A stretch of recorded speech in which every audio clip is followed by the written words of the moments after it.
Every year, countless football players from the University of Miami are drafted by NFL teams, and many go on to become legends like Jim Kelly, Michael Irvin, and Ray Lewis. The next generation of NFL-bound Hurricanes hope to hear the commissioner call their name on Thursday. UMTV's Josh White and founder of Canes Insight, Peter Rees, break down where the Canes draft prospects could land.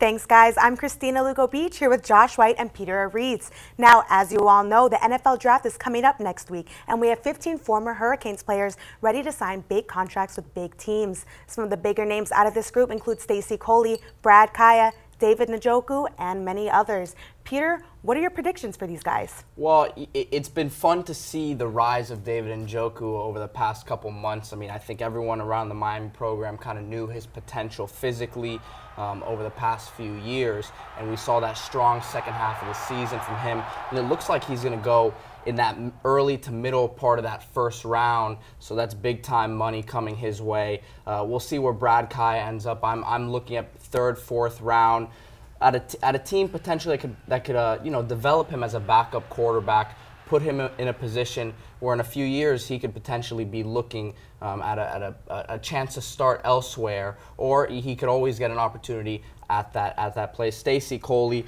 I think, helped himself in the draft process, did very well at the combine, ran a very good 40 time, so I'm looking for him anywhere in that late second to third round. But I think it's going to be, you're going to see about 7 to 8 guys drafted from this Miami team.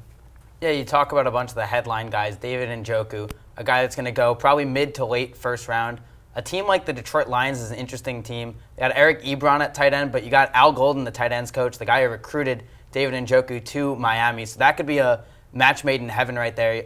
Guy like Brad Kaya, Miami's all-time leading passer. Late third round, early fourth, exactly what you're saying. Team like the New York Giants that can develop Brad for a couple of years behind Eli Manning. New Orleans Saints behind Drew Brees. Teams like that could be good fits. And a guy on the rise like Stacy Coley. Even Hurricanes DB Corn Elder going to be in that early third, late fourth as well. A guy that could be, who's undersized, but a guy who's all over the place, competitive, can make tackles, can deflect passes, a guy you want in your secondary.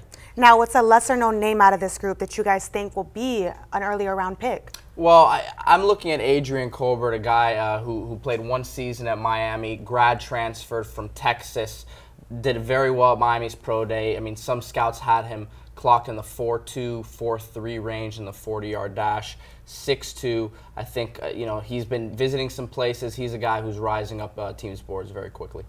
I think a guy like Colbert's a great guy that's probably going to slide into that draft late. Another guy on my mind is Al-Quadin Muhammad, a guy who was dismissed from the Hurricanes program his senior year. But if he played in Manny Diaz's defense, he would have been all over the place, possibly the leading tackler on this Hurricanes defense, and would have been an absolute stud. I think a team like the Patriots, who's known to take a couple risks on some guys late, Bill Belichick could pick him up and coach him up, and he could be a great defensive end in the NFL. Sound like solid predictions, guys. We'll find out next week if it's right. That's all we have. Back to you guys at the desk.